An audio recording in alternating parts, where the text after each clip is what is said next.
It's happening, and it's a bad sign for the economy. I'm your host, Steven Van Metre, and thanks for joining me today. And I've been warning that when we see indications in the data of a slowing economy, and well, today, we got something that's actually much worse than the headline number shows. Let's head over to Bloomberg, where we headline today's story of U.S. retail sales rise the most in 10 months in a broad-based rebound. Of course, I want you to understand, this is the headline. This is the good news until we get deeper into the data, as the total value of receipts jumped 3.8% after dropping in December.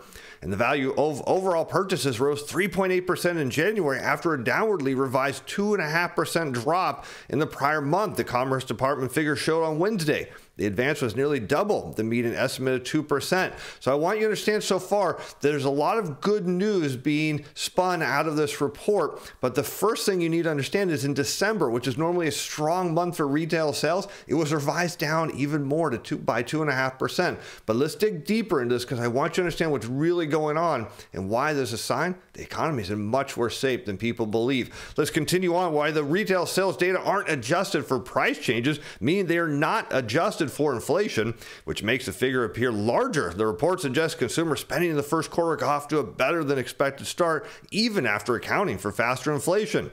And here you can see, while this isn't a perfect example of how to adjust for inflation, what I did here is I took the retail sales on a year-over-year rate of change and subtracted the consumer price index on a year-over-year rate of change. Now, I know some of you are thinking, wait a minute, there are things in the CPI that aren't in consumer or not in the retail sales data. I understand that, but this is the closest we can get to get an idea of where this is adjusted on a inflation basis. Let's look at what happens here. And you can see as inflation adjusted retail sales head lower after an expansion, what do you get? You see these gray bars, a recession. Look what happens here going into the great financial crisis. They slow down to a snail's pace into a recession. And what do we see now after the pandemic surge? Well, we're seeing it head much lower, and that should be our first indication of what is coming. And the data are signaling ongoing strong demand for goods, although retail activity is also seeing a solid lift from high prices. And we're sending a positive signal for household spending in January, even as Omicron effects persisted last month. And the broad-based advance illustrates how an improving labor market has helped consumers continue to spend despite decades-high inflation and a collapse in confidence. Still, manufacturers are struggling to keep up, with factory output rising just modestly in January. It's also unclear how outlays on services fared during the COVID-19 surge. And what is driving all of this spending? What did I mention in a previous show? I said, what do consumers do first and to deal with inflation? Well, they put it on their credit cards, they finance it, and when it gets too bad, too much for them to handle, then they cut their spending back. And lo and behold, what did we see here in the weekly credit card data from the Federal Reserve H.8 data series? Look at that consumer credit card running at an 8.3% annualized rate, higher than it was going into the pandemic. So we know consumers are charging more. And what are they buying? Well, they're spending money on non-store retailers or online, home furnishings, and still spending money on motor vehicles. And receipts at restaurants. Now, this is important. If you think about, when consumers have more money, and I want you to get into the mind of how this works. And when consumers have more money, when they get a bonus or they feel, financially more well off, what do we tend to do? What do Americans do? Well, we go out to eat. So when you see the restaurant data, it gives you some sort of indication of what's really going on here. And receipts at restaurants and bars, the report's only services-oriented category fell 0.9%, likely reflecting the record surge in COVID-19 cases seen in January, or possibly a lack of demand, as maybe budgets were tighter than the data shows. And data on inflation-adjusted personal spending and overall services spending will be out next week. Of course, that's when we'll get a better picture of what's going on here. And still, the expiration of monthly child tax credit payments, something I have talked about extensively, a program that gave away millions of families up to $300 per child each month, presents a headwind to growth in the near term on top of inflation and COVID-19. Now, remember these advanced payments. The last one was in December, as the article says, and that was interesting because we saw a negative retail sales print. Again, very unusual. So perhaps this is some of a carryover over. But now that that's gone, the question is, what lies ahead for retail sales? Now we're going to zip over to Wall Street Journal, who actually adds a little bit more data to this, and then I want to show you just how bad this number really was. And here we see the U.S. retail sales jump 3.8% as shoppers shrug off high inflation. And let's take a look at this. Craig Johnson, the president of Customer Growth Partners, a consulting firm, estimated in 2021 about 1/3. Now, what's interesting is 1/3 of the increase in retail sales was due to inflation. So that headline number is actually a lot higher than it should be if you adjust it for inflation. And what that means is retail sales are nominal. And what that means is, let's say you go and buy, say, a pack of soda, and it counts as a retail sale in the dollar amount you purchased it. Well, let's say due to inflation, that pack of soda goes up 30%, and you go buy it. Well, it says, hey, look, the spending went up. It doesn't mean that you went out and bought 2 packs of soda or a pack and a half or 10. It just means you spent more, and that gets the headlines going and gets people saying, wow, the economy's a lot better. Well, actually, it meant that person spent more money to buy the same good or service and left them less money potentially to spend on other things. So it's important to understand as we go through this. He thinks that the share of inflation in the retail sales data will rise about 60% in 2022, and that is wild. So now let's head over to Zero Hedge, who really breaks down into what the problem with this report is. As a headline, the U.S. retail sales exploded higher in January. But there's just one thing, and that is, remember that all retail sales data is nominal, as I just suggested, and thus with CPI and PPI soaring to near record highs, disseminating the real demand pull from inflation push is all but impossible in deciding whether the consumer is healthy and spending again. And that is exactly the view that I'm challenging here. How good of shape is the consumer? Check this out.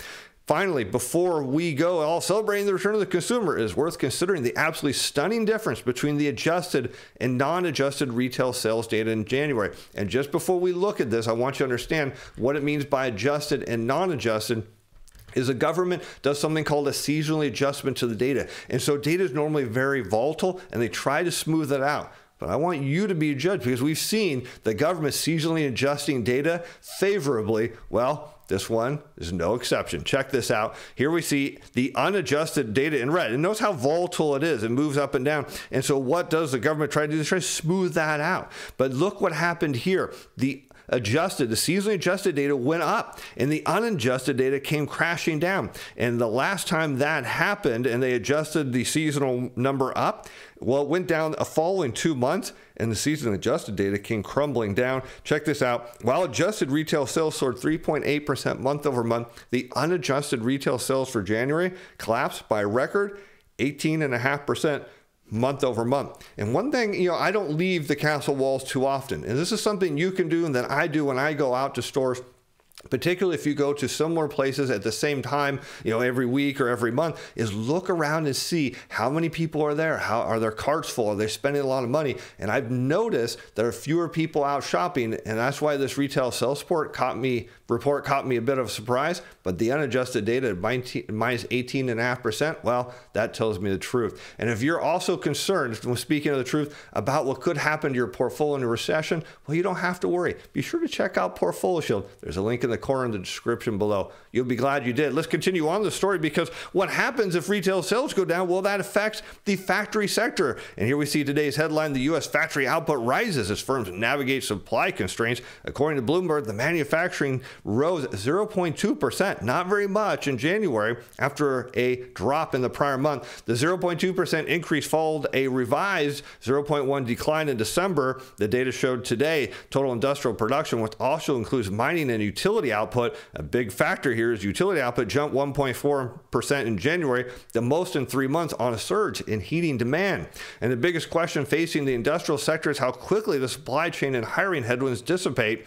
Even if the virus disappeared overnight, it would take a while for supply chains to completely heal. And my challenge to all of this is, what happens if the consumer just doesn't have that much money due to the fact that fiscal stimulus is gone and monetary stimulus is being withdrawn and interest rates have been driven up, and that pushes demand back down, leaving them with not as much money to spend, and that you'll see then will have a direct impact on the factory sector. Let's continue on, because capacity utilization, a good barometer of inflation at factories, edged up January to 77.3%. In today's report, the total industrial capacity increased to 77.6%, the highest level since 2019, which is great news, because here you can see we now see factories are at higher capacity utilization than they were going into the pandemic. You see the economy was slowing down, and that brought inflation back down. And so what you'll notice here is every time capacity utilization peaks, well, you tend to get a peak in consumer prices, or a lagging effect of peak in consumer prices. Here's another one going down into the recession, the dot-com bubble. Here you can see a peak in factory utilization coming down, followed by a peak in consumer prices. Here's another example, peak here. So if we are near a peak due to a slowdown in demand by consumers, well, that means capacity utilization could start heading down, and that will tell us that we're not on the edge of hyperinflation or runaway inflation or anything like that, that perhaps we are just seeing supply chain inflation and fiscal stimulus-led inflation that will soon go away. But now that you know the truth about the retail sales report, well, it tells us that perhaps the economy is not in that great a shape after all. I'm Steve Van Metre. Thanks for watching. Bye now. The content of this video is private education informational, is not intended to provide investor or other advice. This video is not to be construed as recognition or solicitation by a security financial instrument or participate in any particular trading strategy. This video was prepared by Steven Van Metre. Personal capacity, opinions expressed in this video that do not affect the VAT list of advising or Steven Van Metre Financial.